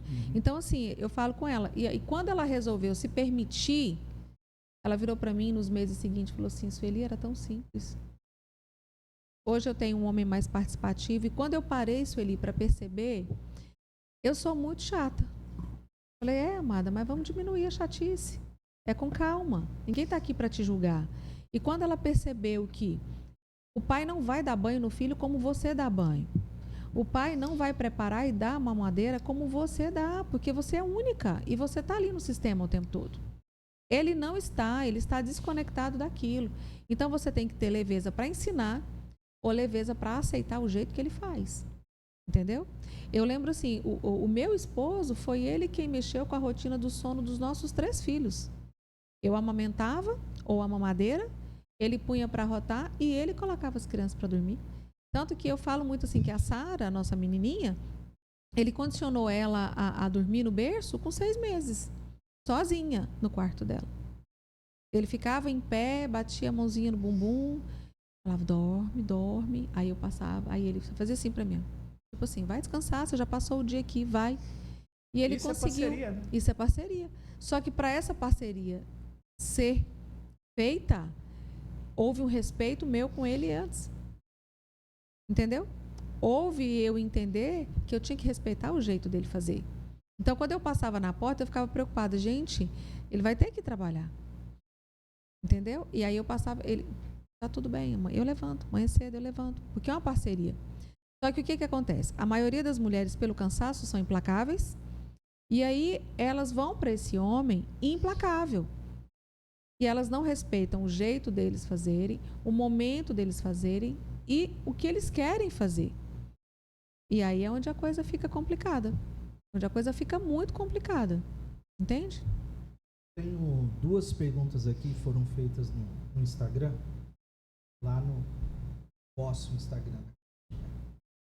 E uma delas é o seguinte: quais são os principais desafios que os casais enfrentam nos dias de hoje em comparação às passadas? As décadas passadas, os casais tinham aquela referência assim: dê o que dê, vamos ficar casados. Eles tinham um pensamento mais da família, os filhos. Hoje a gente tem uma onda de que filho não mantém ninguém. Entendeu? Uma grande diferença que a gente vê hoje é essa. Antigamente os casais ficavam casados, felizes ou não, eles tinham esse conceito: vamos ficar pelos nossos filhos, eles precisam. Hoje não. Hoje a gente tem um abandono com filho muito rápido, muito rápido. E isso é que deixa a gente muito triste, porque filho realmente não tem que ficar casado pelo filho, mas eu tenho que ficar casado pela família. Não é por só isso por que eu vou esse fazer 30 anos. É pela família, por você também, pelo seu marido. O que você tem condição de ressignificar? Porque a consequência de ressignificar o nosso casamento é a união dessa família. Entendeu? É trazer o bem para esses filhos também. Primeiro você está fazendo bem para você e para o seu marido, que vai refletir nos seus filhos. Então a diferença é essa, que há 30 anos atrás, há 20 anos atrás, o casal tinha esse conceito: não, nós precisamos pelos nossos filhos, a gente tem que fazer dar certo, vamos aqui. E hoje não. Hoje os casais, só às vezes o marido e a mulher já quer abandonar o barco muito cedo, entendeu? A sensação que parece que casa para descasar. Exato. Né? Então, assim, a gente vê assim que aquela questão da inversão de valores mesmo é muito grande. Tem casais que chegam em mim que não tem filho. Às vezes fala assim: ai, Sueli, mas eu chego, ela não fez a comida. Aí eu chego, a casa está desorganizada.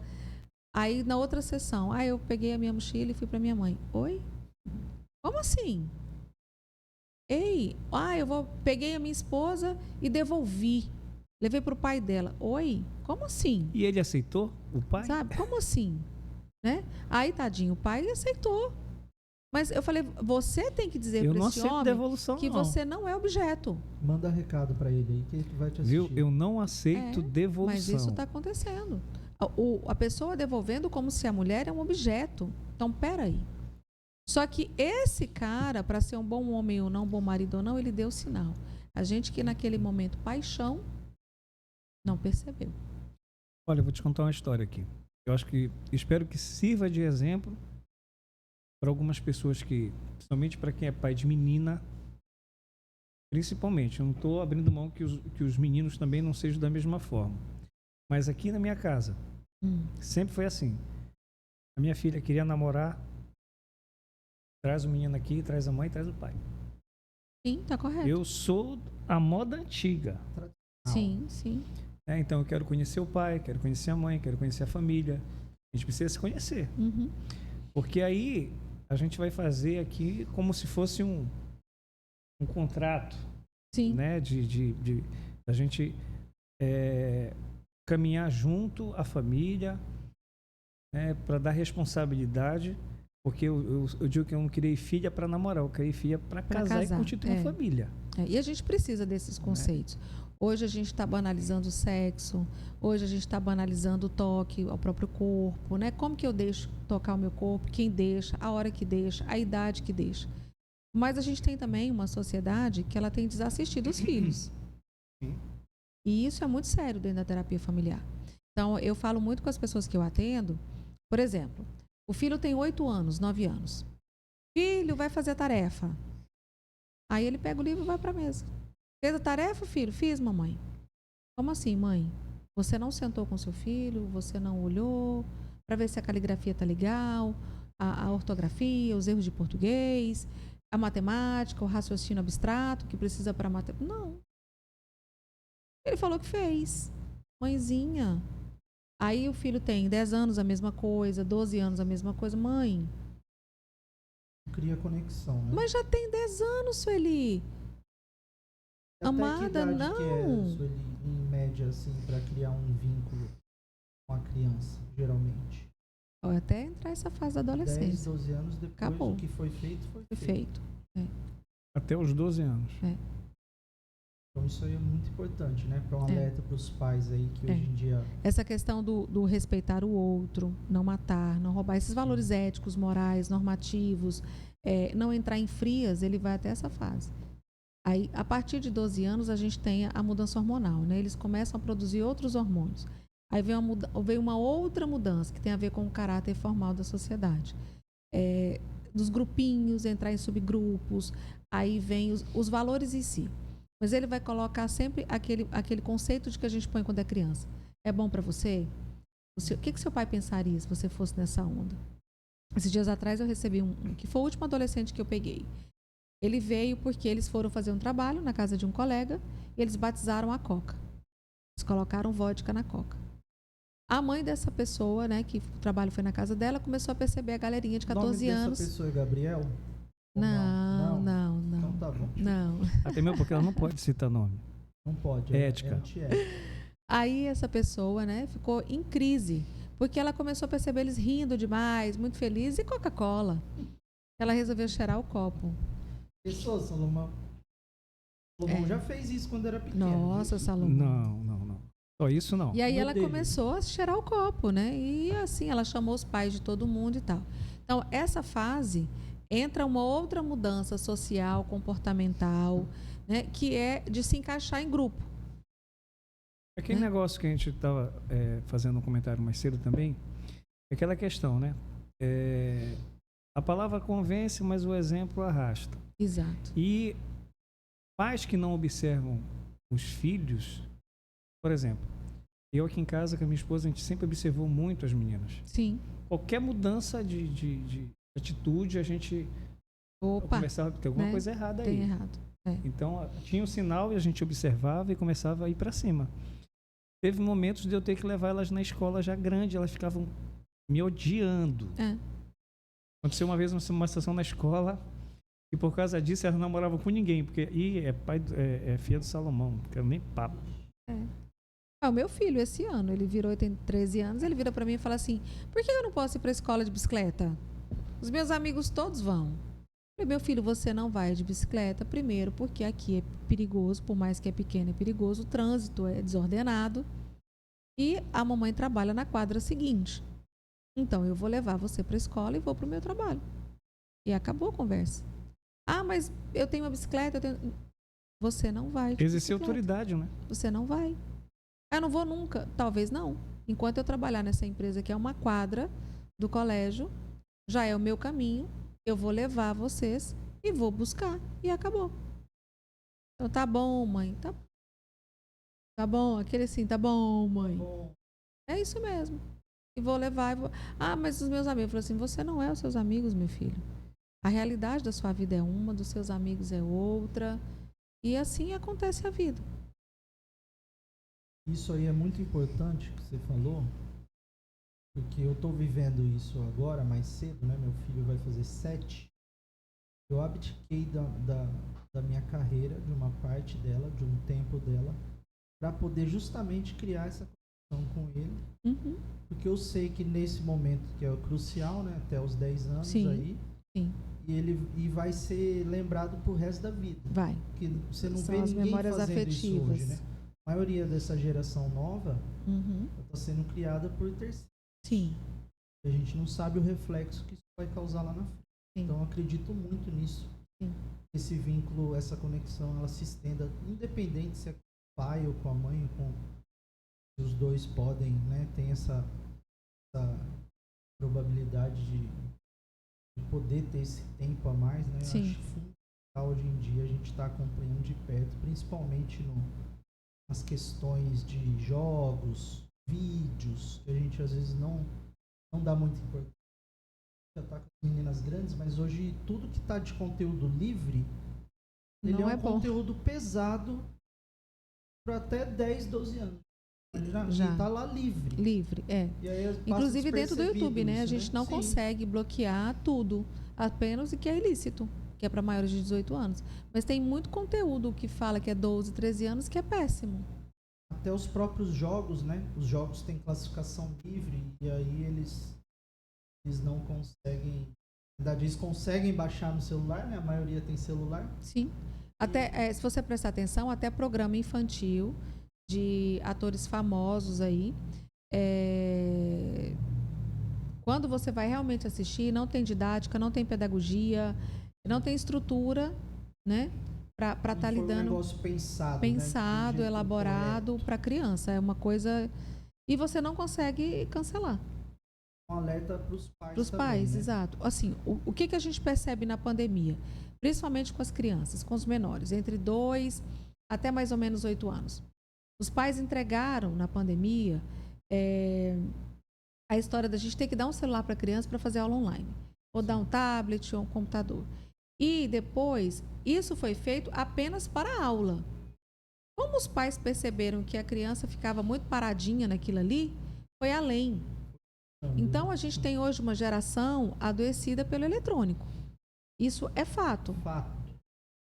Dá para perceber isso em tudo. Isso é fato, entende? Então, assim, o que a gente percebe?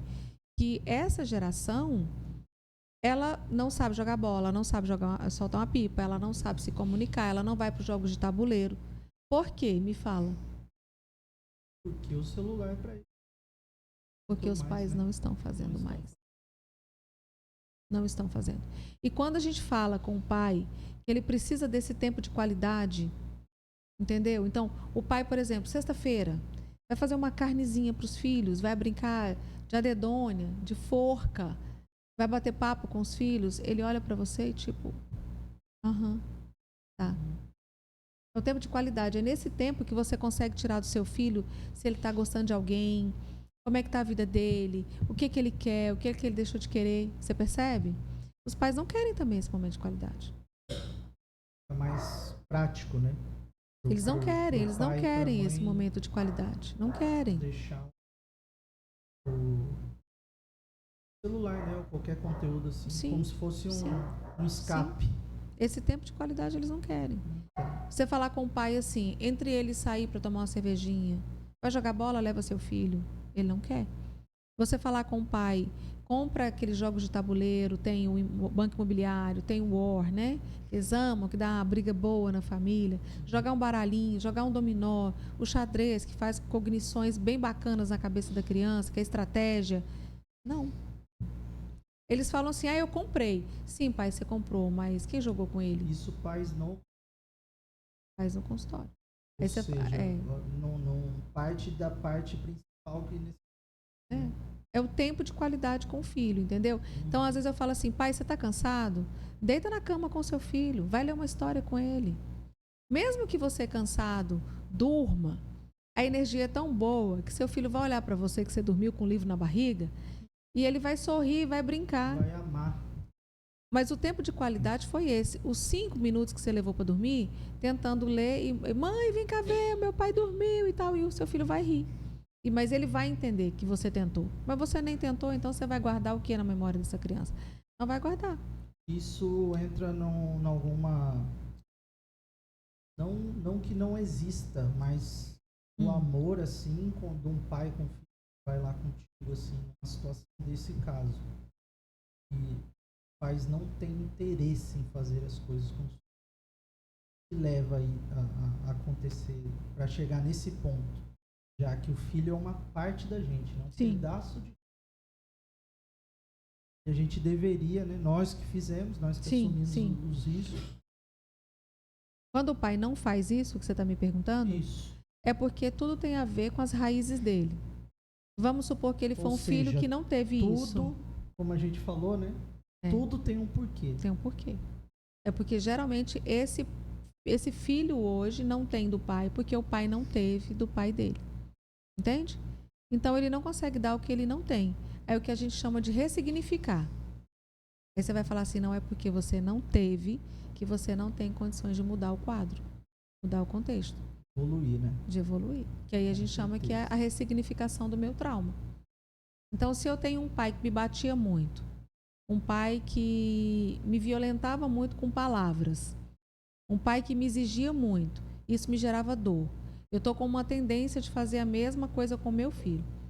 Aí, de repente, você se depara com hoje, que a gente tem Estatuto da Criança e do Adolescente, que a gente tem Lei da Palmada e que a gente tem a Maria da Penha. Então, isso tudo te trava. Então, você é um cara hoje de 50 anos. Você apanhou lá, não tinha estatuto para te proteger. Não tinha Lei da Palmada para te proteger. Mas hoje tem para proteger o teu filho. Então, você tem que se ressignificar. Ou você ressignifica pela lei, ou você ressignifica porque é preciso. Aí você vai escolher qual? A que pune ou a que você pode ressignificar de boa? Aí a gente vai lá, lindamente no processo. Paizinho, mas então, hoje nós estamos com um problema sério. E continuar batendo do jeito que você está, não tem como. Eu não estou aqui, porque aí a gente não entra como um agente punitivo. Eu vou entrar e falar assim, paizinho, eu tenho que te aconselhar. Se continuar, é que a gente tem que fazer aí uma denúncia. Mas eu vou te dar uma oportunidade para a gente fazer junto o caminho de mudar isso. Então, vamos lá. O que você tem condições de ser melhor? Porque o estatuto está aqui, ó. Vamos ler. Ele te proíbe disso, disso, disso. Ah, mas eu apanhei desse tanto aí e não morri?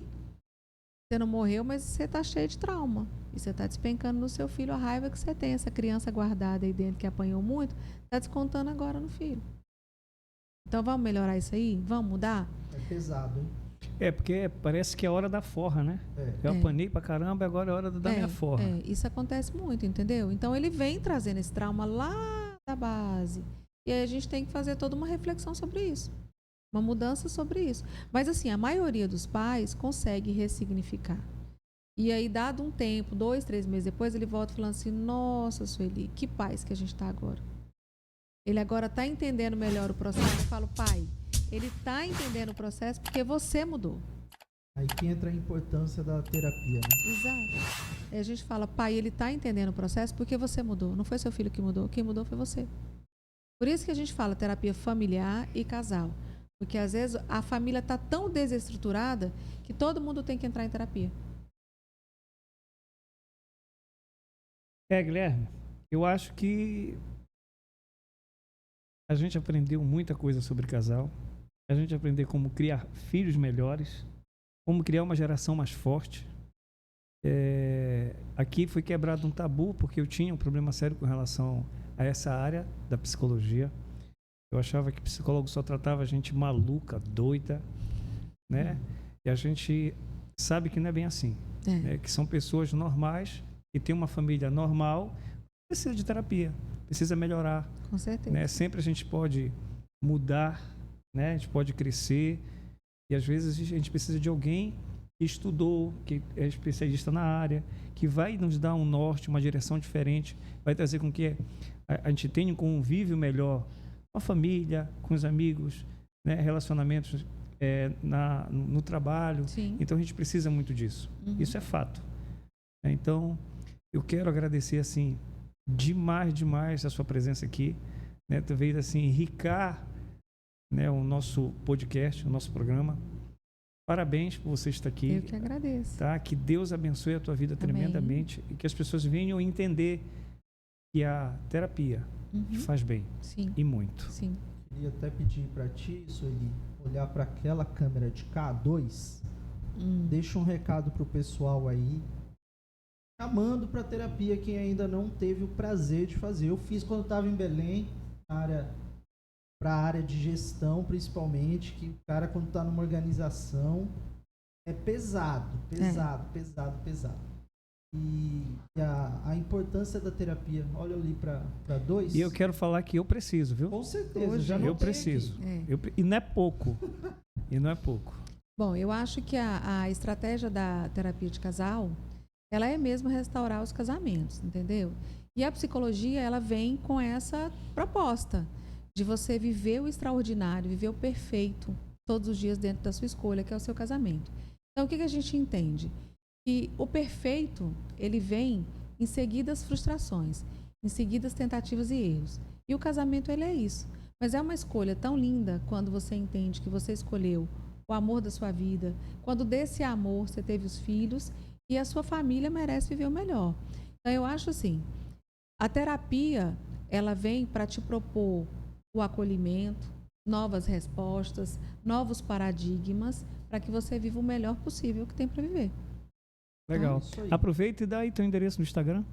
Quem pode te seguir ou te perseguir no Instagram? Fiquem à vontade. Também, bom, uma coisa que é muito importante dizer é que, como psicólogos hoje, né, a gente tem essa vibe ideal do momento, que a gente acolhe mais pessoas, que é atender dentro dos grupos terapêuticos. O que é grupo terapêutico?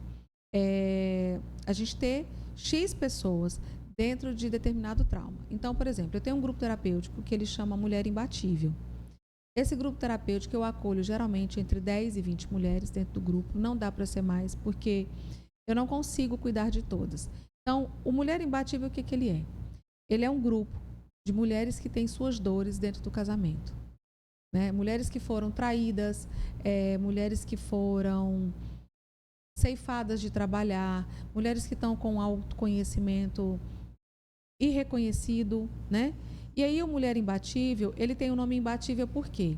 Aquela mulher que não se deixa abater. Aquela mulher que mesmo com a dificuldade, ela se entende, ela se conhece, ela entende o seu alto valor e vai ser melhor para o lar e para ela própria. Entende? Então, além desse grupo terapêutico que eu tenho, eu faço atendimento online. As pessoas ainda me questionam assim, Sueli, por que não presencial? Tenho presencial todo sábado, né, na clínica. Aí podem falar comigo através do @psi_sueli_parente, lá pelo Instagram, né? Automaticamente lá já vai para o meu WhatsApp, @psi_sueli_parente, tá? O Sueli é com Y. Automaticamente está lá o meu telefone no WhatsApp, a pessoa fala comigo e a gente marca. O presencial da terapia de casal é aos sábados. Sábado pela manhã. Mas a pessoa tem um atendimento online e tem o grupo terapêutico dessas mulheres. As pessoas me falam muito assim, Sueli, o atendimento online. Eu falei, gente, o atendimento online, ele é bom para o meu cliente. Ele é bom para o meu paciente. Porque ele não pega trânsito, ele não gasta combustível, é no ambiente da casa dele, é um ambiente seguro, né? A gente, no atendimento online, cumpre todas as exigências do Conselho de Psicologia, ter o fone de ouvido, telefone adequado, antivírus adequado. O próprio conselho está registrado lá como autorizado a atendimento online. A gente segue tudo que eles orientam, né? Nosso ambiente fechado para atender. Então, assim, o atendimento online, ele é no horário flexível que você quer. Então, geralmente, eu tenho vaga tarde e noite. O atendimento final é às 22h30. Então, assim, hoje, com o atendimento online, não tem mais desculpa para as pessoas falarem assim, não consigo porque não tem o meu horário, não consigo porque... Até o pagamento hoje, ele é flexível, entendeu? Existem várias formas da gente negociar um contrato terapêutico hoje. Então, é flexível o horário, é flexível o lugar, é online, entendeu? Então assim, você pode ter esse tratamento de qualquer lugar do mundo. Do mundo, porque nós podemos atender brasileiros até fora do país. Entende? Então, não há mais desculpa para as pessoas não buscarem a terapia. Não é uma profissão elitizada, não é uma profissão que não faz o acolhimento adequado. A gente faz, sim, da melhor forma possível, né? Inclusive, até pessoas que precisam... Porque quando tudo tá mal na nossa vida, Salomão e Guilherme, tudo tá mal, eu não consigo também ser um bom profissional. Então, a psicologia, ela tem essa vibe. Organizar a sua casa, organizar o seu casamento, organizar o seu desempenho pessoal e profissional. Então, é nisso. Top demais. E agora a gente vai fazer aqui o nosso encerramento, né, Salomão? Queria pedir para o nosso produtor e agradecer, começar agradecendo ele, senhor Gabriel Diniz, muito obrigado mais uma vez por estar conosco, realizando este sonho, aprendendo junto. Coloca aquela nossa musiquinha bonitinha aí de fundo. Eu queria fazer um agradecimento especial aqui. Primeiramente, a nossa convidada, doutora Sueli, muito obrigado por estar conosco aqui. Eu que agradeço. Aos nossos apoiadores, vou citar eles aqui agora. O Samaúma Parque Hotel. Fale mais aí, Salomão, sobre o Samaúma Parque Hotel. Olha, Samaúma Parque Hotel, lá tem a Casa da Árvore, que é extraordinário, para quem ainda não conhece. É um hotel 5 estrelas que fica na Praia do Caripi, uma das praias mais lindas do Pará. Que, se não, o único hotel do planeta Terra que tem quarto em cima da árvore. Com certeza. Né? E lembrando a você que está ligado, e que eu não sei qual hora e momento você vai assistir esse vídeo, eu quero dizer para você que o Festival do Abacaxi está chegando e o hotel já está praticamente lotado. Corre, hein? Corre para fazer sua reserva. Agradecer também a essa mesa maravilhosa aqui que foi feita para nós através da i9 Comunicação Digital. Os nossos amigos lá. O Edson é o proprietário. Grande Edson. A gente quer mandar um abraço também para ele e dizer, se você quer fazer com que a sua marca não seja apenas uma marca na sua mente, entre em contato com a i9 e a i9 vai fazer a sua marca se tornar também realidade. Agradecer ao brother que veio plotar a nossa mesa hoje. Que trabalho lindo que ele fez aqui, viu? A adesivagem não é fácil, né, Salomão? Se a gente fizesse, ia ficar com... Quantas bolhas será aqui nessa? Ixi, eu ia estragar isso tudo aqui. 1 milhão de bolhas. Queremos também agradecer a melhor pizza da região. Eu desconheço o melhor, né? Eu queria saudar aqui o meu querido amigo Dentinho, uma história de vida linda. Também vai vir aqui com a gente futuramente contar a sua história. Pizzaria do Papito, que também está conosco, não é mesmo? E ontem nós comemos 2 pizzas maravilhosas. Maravilhoso, fantástico. E convidar você também, para quem ainda não seguiu a gente, coloca aí nosso produtor, ative o sininho, é muito importante para você receber a notificação. Se inscreva no canal, que se inscrevendo no canal você ajuda a gente a crescer bastante. E deixe o seu like nesse vídeo, um vídeo fantástico, com muito conteúdo aqui, um conteúdo que você não vai achar tão fácil por aí, uma profissional maravilhosa como essa que veio hoje com a gente. Então não se esqueça de entrar lá no YouTube e fazer as ativações, né? E o que mais aqui? Olha, você pode acompanhar a gente também pelo TikTok. Qual que é o nosso TikTok? O nosso Instagram é o mesmo. @cabanoscast.